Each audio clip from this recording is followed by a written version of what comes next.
When Clint Eastwood's car broke down in front of a small, forgotten garage, he expected nothing more than a simple repair. But inside, under the pale glow of tired neon lights, an old man was working alone. His weathered hands worked with silent precision and unwavering determination. There was nothing flashy about him, just raw, authentic craftsmanship. Something about this man struck Clint, a controlled solitude, an almost military rigor. Even after returning to the road, he couldn't forget him.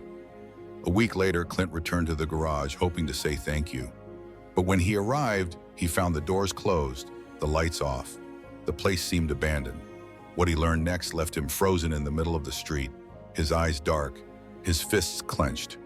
The sun was setting over a remote corner of California, casting a golden light over the deserted streets. In an old garage with a weathered facade, Henry Carter wiped the grease from his hands before heaving a deep sigh. At 72, he'd spent his life repairing cars. His modest but reliable workshop had outlived the big dealerships and ultra-modern garages, not because of advertising, but because people trusted him. But trust didn't pay the hospital bills. He winced slightly as he brought his hand to his chest. This pain, he knew it. It had been coming back more and more often lately. Fatigue, no doubt, he thought, shaking his head. He had no time to waste being sick. Just as he was about to close up store for the night, a deep, irregular noise broke the silence. An engine in distress. He looked up and crinkled his eyelids as a dark red Ferrari, a classic model, slid into his garage before breathing its last. A car like that didn't belong here, in his humble workshop. It was a machine for collectors, not for workers. The engine coughed one last time, then faded away. A few seconds later, the door opened and a man in a black leather jacket and dark jeans slowly stepped out. He removed his sunglasses and stepped forward calmly. An imposing presence, a natural charisma, a piercing gaze. A man who looked like he'd stepped out of an old-time movie, not a dusty garage. He stopped in front of Henry, greeted him with a simple nod, and asked in a calm tone, "Could you take a look at it?" Henry looked first at the car, then at the man. There was something familiar about him, but Henry didn't immediately make the connection. Probably just another rich owner attached to his expensive toys. He grunted softly and replied, "Too much luxury for me." The man smiled slightly. "Yeah, but a car's still a car, isn't it?" Henry chuckled. "An engine's an engine." Without another word, he picked up his toolbox and lifted the hood. He had no idea who the man in front of him was. Henry plunged his hands into the oil and metal, instinctively feeling every problem with the engine. A real mechanic didn't need computers or modern gadgets to figure out what was wrong. The man in leather stood beside him, arms crossed, watching with genuine interest. "Do you work alone?" "Always," replied Henry in a husky voice. He said nothing for a few moments, then added, "These days nobody wants to fix anything. They just change the parts and charge a fortune." The man nodded, thinking, "I respect that. A real mechanic." Henry sniffed and continued working. "You've no idea." But as he tightened a wrench, a searing pain shot through his chest. He winced but didn't let on. He could still work. He had to finish. The man watched his movements, unaware that this moment would mark the beginning of something much greater. What he didn't know was that this man was no ordinary customer. And little did he know that this leather-clad, shadowy stranger would soon change his life forever. The evening air was cooling over the forgotten little town where Henry Carter's garage was located, but inside the atmosphere was heavy. The smell of oil, metal, and hard work wafted through the air. Henry, sleeves rolled up, wrench in hand, scrutinized the Ferrari's innards with an expert eye. The tall man in the leather jacket and dark jeans remained silent, watching patiently. Henry had seen his share. Rich guys in love with their cars, but unable to understand what was under the hood. Yet something was different about this one. As he worked, Henry grumbled under his breath. "Too many wires, too many electronics. These modern cars, they make it hard to feel the machine." The man smiled and nodded. "I like people who do things right." Henry chuckled. "Then you're in the wrong town." The man laughed softly but didn't reply. Henry returned to his work, turning a wrench, adjusting a belt. He'd repaired thousands of engines in his life. This one was no different. But this time, something was wrong. His breathing became heavier, a dull pressure in his chest, nothing to worry about. He had work to do. The man, ever curious, broke the silence. "How long have you been doing this?" Henry didn't even look up. 50 years. I opened this garage in '74, and I've been keeping it going ever since." The man seemed impressed. "That's rare these days." Henry wiped his greasy hands on an old rag and looked at the stranger. "And what do you do?" The man smiled. "I'm in show business." Henry raised an eyebrow. "Music? Cinema?" A brief silence. A split second of hesitation. "Cinema," Henry grunted. "Of course he did. Always a Hollywood guy with a Ferrari." The man laughed, amused, not offended. "Not mine. I borrowed it from a friend. But I like cars." Henry nodded slowly. "At least you respect them. Most armored guys treat them like trophies." The man lost his smile for a moment and nodded. "I never needed trophies." Henry went back under the hood, tightened one last screw, and froze. A violent burn pierced his chest, radiating down to his ribs. His breathing stopped, his vision blurred for a fraction of a second. He clenched his jaw. Not the time. He forced his body to move and finish the job. The important thing was to get the engine running. He wiped his forehead with the back of his hand and took a step back. "Try it now." The man slid into the driver's seat, turned the key. The engine roared to life. Henry crossed his arms in satisfaction. "There, it's settled." The man smiled, stroking the steering wheel in admiration. "Beautiful." He got out of the car, grabbed his wallet. "How much do I owe you?" Henry shook his head. "Nothing. Seeing a car run properly is enough for me." The man paused, surprised. "Are you sure?" Henry gestured with his hand. "I don't charge for odd jobs. If she does it again, come and see me." The man stared at him for a moment, then a sincere smile appeared on his face. "I'll be back, and I'll bring you a coffee next time." Henry smirked. "But not that Starbucks shit." The man laughed, backed up to his car, rolled down the window and nodded in respect. "See you soon, Mr. Carter." Henry muttered something incomprehensible, watching the Ferrari drive off into the night. He had no idea who he'd just helped, and even less of the impact this man was going to have on his life.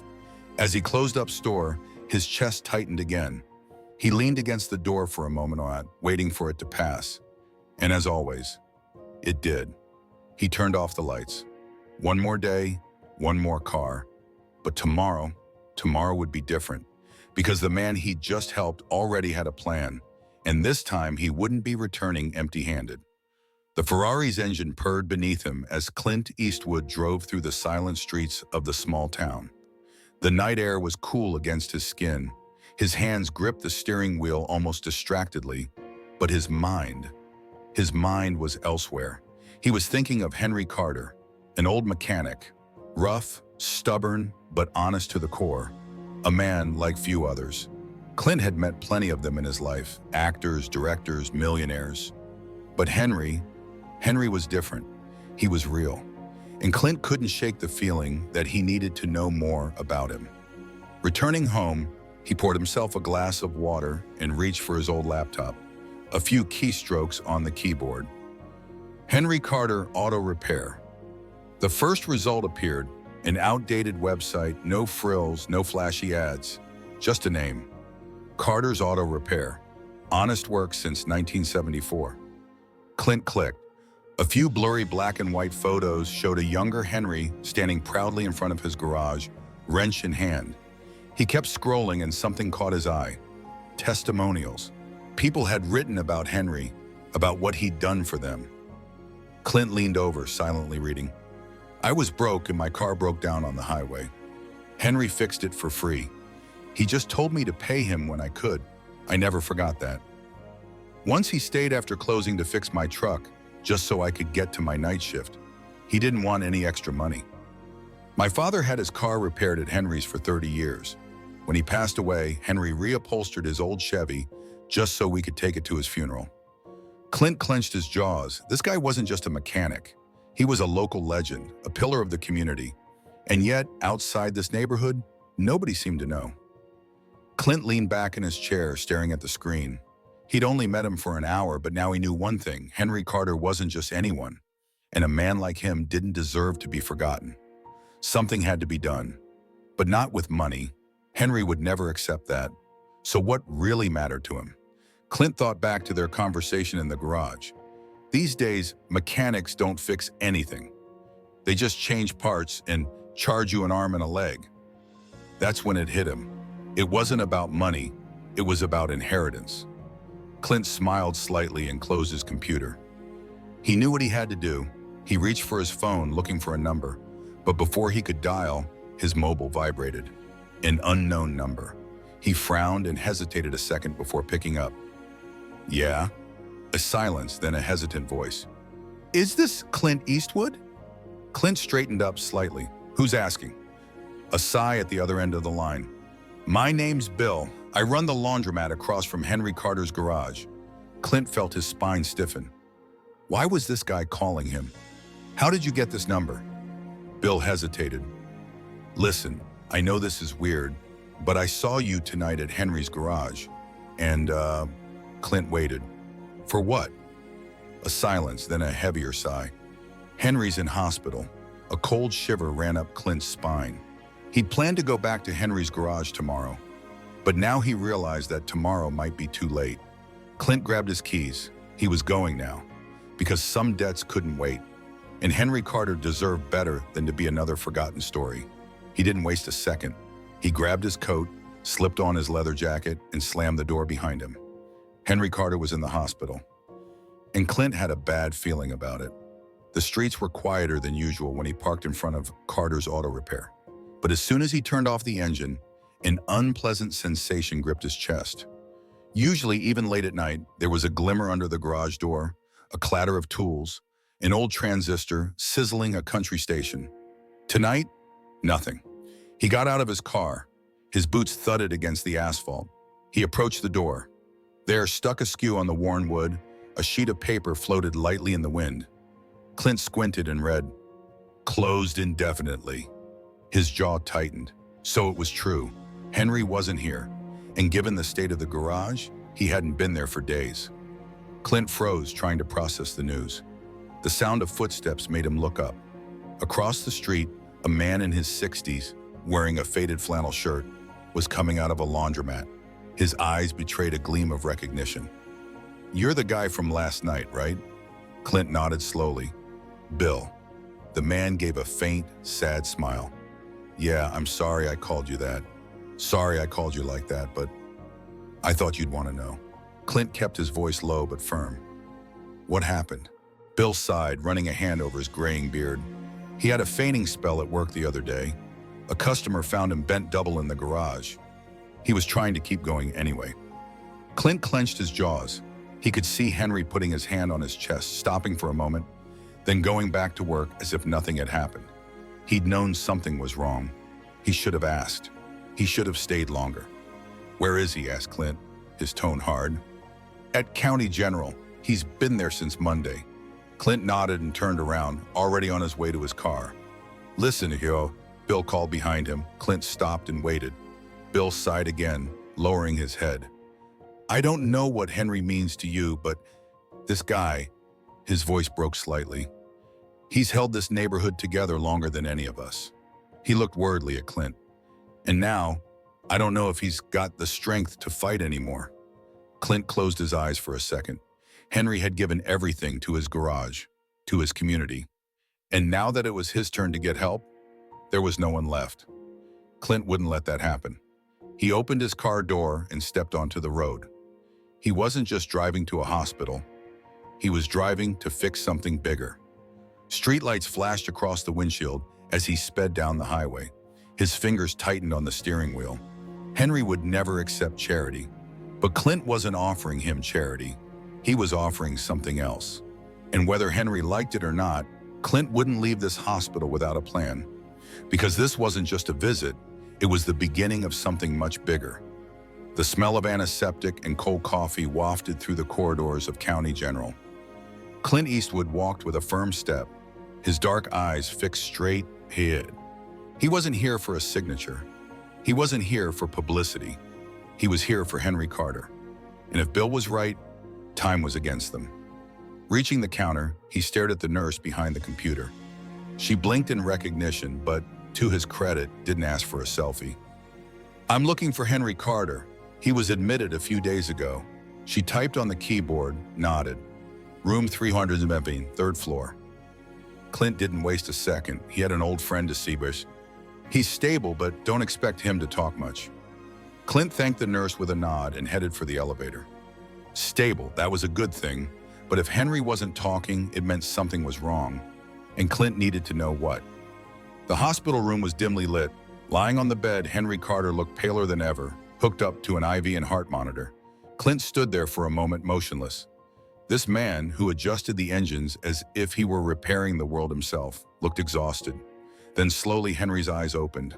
The first thing he grunted was, "Shit, don't tell me your car broke down again." Clint smirked. Henry was still Henry. He pulled up a chair and sat down.